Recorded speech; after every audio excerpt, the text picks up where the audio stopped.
السلام عليكم الخوت. قبل ما نبدا الفيديو ديالي بغيت نفكركم غير في اللايك والاشتراك في قناه ديالنا الخوت. خلينا نحكم مطر اذا قدرتوا باش تعاونونا نكملوا في المحتوى ديالنا، ونتلاقاو في الاخر ديال الفيديو. شرطي مغربي في باريس عامل الرعب للقراقير، يشوفوه يجروا ويموتوا من الرعب. فيديو جميل جدا يتداوله الجزائريون في فرنسا، ويقول لك يا ودي شرطي فرنسي من اصول مغربيه ويقولوا عليه المروكي وعارفينه بالاسم، اللي واقفين يبزنزوا ويبيعوا في النفحه ويبيعوا في السجاير ويبيعوا في البتاع في الشارع، وانتوا عارفينهم زلنطحيه، دي شغلانتهم. يشوفوه جه هو طبعا لان اللي مربي قرد عارف تنطيطه، هو عارفهم، هو مغربي فعارف القراقير وشامم ريحته. اول ما يوصل يجروا تخوى المنطقه كلها القراقير، ولذلك ما بيحملوهوش ويقف يقول لك المروكي المروكي. شوف الفيديو واستنى احكي لك الحكايه. صدقوني يا خاوتي، واحد البوليسي مغربي، انا شرطي مغربي عاودي مداير مارينز هذا بظهره ورايح بظهره، اقسم بربي يخدم بواحد الولاء وبواحد الاحتميه. تحير كيجي هنا لابلاص وين يبيعوا الدخان جماعه، يا الناس كل تهرب، ما يرحمش القاوري يرحمك وهو لا في النص اصله ماروكان.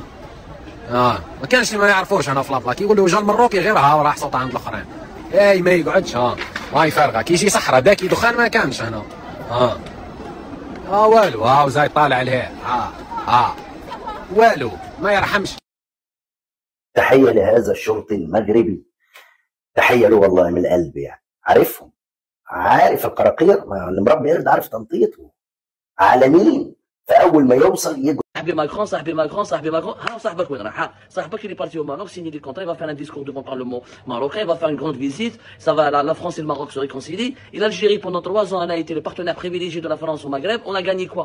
Qu'est-ce qu'on a gagné avec les Français pendant 3 ans? دارونا TGV ما داروناش، دارونا كاش بروجي تاع des voitures ما داروناش. Est-ce qu'on a fabriqué? On n'a même pas fabriqué une pièce détachée avec les Français. ما ربحنا معاهم والو. 3 ans وحنا نحكوا ils nous racontent histoire, colonisation. Mais qu'est-ce qu'on en a à foutre de l'histoire?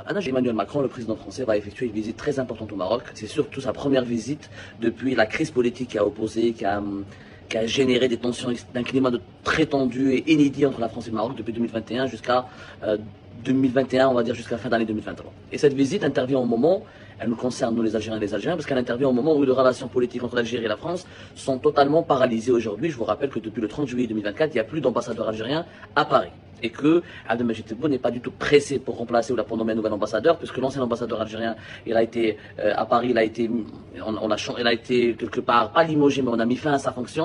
Les relations géopolitiques, les relations internationales ne sont pas une cour de récréation. On n'est pas à la crèche, on n'est pas dans une école élémentaire, on n'est pas dans un établissement de loisirs. Normalement, les chefs d'État, les intérêts géostratégiques des pays sont gérés avec une certaine maturité, avec certains bon sens.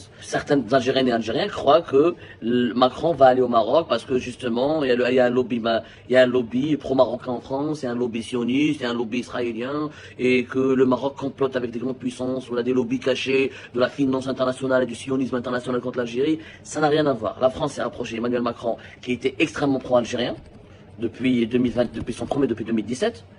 Et vraiment qui était vraiment c'est peut-être le président français qui a, après François, même plus que François Hollande, qui a fait le plus d'efforts pour être l'ami de l'Algérie. Malgré les crises politiques et les crispations politiques qui avaient lieu entre le Maroc et l'Algérie, et le Maroc et la France, et les entreprises françaises ont toujours plus investi au Maroc qu'en Algérie. Mais le nombre des entreprises françaises au Maroc est nettement supérieur à celui au nombre des entreprises françaises qui sont en Algérie, et les investissements français au Maroc sont beaucoup plus importants que des investissements économiques en Algérie, français en Algérie. Et pourquoi? Par raison simple, parce que le Maroc est un pays ouvert et que, contrairement à l'Algérie, le Maroc comprend que dans ses relations internationales, il y a ce qu'on appelle le business. C'est-à-dire que l'une des raisons, l'un des arguments avec lesquels qu'il utilise pour tisser des bonnes relations avec les États étrangers, pour s'attirer les bonnes faveurs des grandes puissances et pour tisser des alliances avec des pays importants à travers le monde, c'est l'économie, le marché, le business, les investissements. Regardez la différence entre nous et les Marocains. Nous, les Algériens et les Algériens, nos dirigeants, les dirigeants marocains et les dirigeants algériens. Les dirigeants algériens, quand ils parlent aux dirigeants français, ça parle que de mémoire, que d'histoire, colonisation, décolonisation, mais jamais de business. Je vois les projets français en Algérie, ils sont tous bloqués. Les Français au Maroc, ils vont faire une ligne d'extension, un TGV, de Knetra à Marrakech. Donc ils ont beaucoup d'ambition. Mais c'est le business qui compte. غلق السماء كاع البلاد. Ni tu peux importer, ni tu peux commercer, ni tu peux t'implanter, ni tu peux t'investir. Ah, comment veux-tu que les Français s'intéressent à toi? Comment voulez-vous que les Français ne choisissent pas le camp du Maroc au détriment de l'Algérie? C'est logique, Emmanuel Macron à la fin, il a beau aimer Tebboune, il a beau considérer Tebboune comme son ami, mais la France ne vit pas de l'amitié, elle vit du business, elle a besoin que ses entreprises exportent, et le Maroc c'est un marché qui grandit, et le Maroc est intégré à l'Afrique de l'Ouest, c'est un pays qui est plus ouvert, ils ont des banques plus connectées à la finance internationale, donc ça attire plus les Français que l'Algérie qui fait absolument aucun effort pour attirer les investisseurs et les entreprises françaises. D'ailleurs, l'un des premiers pays dans lequel s'expatrient les Français à travers le monde, c'est le Maroc. Donc, Macron a été obligé de revoir totalement sa politique et de s'intéresser au Maroc. Ah, il est la réalité. C'est ça la réalité, Ajma'at al-Khair. Et la réalité, c'est que nous avons des dirigeants qui ne font pas de business. Et sans business, on ne peut pas approfondir les relations diplomatiques avec les grandes puissances. Les gens ne vont pas nous aimer pour nos beaux yeux. Les gens ne vont pas nous aimer pour notre désert. Nous, les Algériens, nous avons des dirigeants qui ne savent pas attirer les investissements, qui ne savent pas parler business, avec lesquels on ne peut pas parler business. Ils font que bloquer, que débloquer, interdire, pas interdire, demander de la chipa, demander des pots de vin, etc. L'État est présent partout, l'État verrouille partout, les monopoles de l'État sont partout, les télécoms, l'aérien, etc. Comment voulez-vous qu'aujourd'hui, que demain, un pays, une puissance comme la France va prioriser l'Algérie au détriment du Maroc? C'est pas possible. C'est pas possible. Et aujourd'hui, cette amitié algéro-française s'effondre pour laisser de la place à un vrai partenariat gagnant-gagnant entre le Maroc et la France. No sabes tú lo que a mí me da Marruecos. Me da alma limpia, mucha paz mental. No me juzgan por ser cristiano. No me dicen por ser español, vete a tu país. Me da el sentido de la vida, solidaridad, hacer el bien, el compartir, el respetar, cosa que tú, en España, ni por todo el dinero del mundo que quieras, no lo vas a obtener. Porque la felicidad no es lo material. La felicidad es lo que no se puede comprar con ningún dinero del mundo. Por nada. ¿Ves? Tú has vendido tus valores y tu tierra por el materialismo. Cada uno es feliz según su conciencia.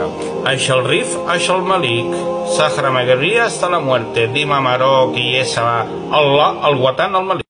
Le Maroc, les Marocains, regardez un petit peu à Rabat comment ça se passe pour la visite d'Emmanuel Macron au Maroc. Sa Majesté le roi Mohamed VI a mis les petits plats dans les grands et regardez, c'est incroyable, ils ont décoré, ils ont mis des drapeaux français et du Maroc partout. Alors on sait que là, Emmanuel Macron va venir exprès pour faire des négociations déjà avec les OQTF. Il va aussi parler des usines ferroviaires parce que Sa Majesté le roi Mohamed VI va signer des accords avec Emmanuel Macron pour les usines ferroviaires, notamment à Fès. Emmanuel Macron va très certainement reconnaître le Sahara marocain et il y a on dit aussi qu'Emmanuel Macron viendrait aussi pour l'énergie verte marocaine. Donc je pense qu'il y a des partenariats bilatéraux qui vont être signés très rapidement entre les deux pays. Vous en pensez quoi de tout ça les amis? Et Dima Maghreb. السلام عليكم الخوص. قبل ما نساليو الفيديو ديالنا كنتمنى يكون عجبكم، وحاليا كنوعوا في المحتوى ديالنا، كل مره كنزلوا شي حاجه جديده وكنحاولوا نوعوا اي حاجه بغيتو نركزوا عليها اكثر. ما تنساوش تقولوا لنا كومونتيرات ولا في النمره ديالنا ولا في الايميل. اي فيديو تعجبكم ولا شي حاجه بغيتو نعدلوها قولوا لنا، وشكرا بزاف على الدعم ديالكم، حيت انه بفضل سبحانه وتعالى ثم فضلكم نتوما قدرنا نفوسوا هاد 22,000 مشترك، مع بعضنا نقدروا نوصلوا 40,000 مشترك، وعلاش لا نقدروا نوصلوا في هذا الشهر. عندي الثقه في الله وفيكم، وحيت انه بفضل سبحانه وتعالى ثم فضلكم نتوما قدرنا نرجعوا التفاعل احسن من اللي كان، ومع بعضنا حنايا ماشيين شويه بشويه ونرجعوا احسن من دابا وحسن من ديما كنحاولوا نتقدموا. ونتلاقاو فيديو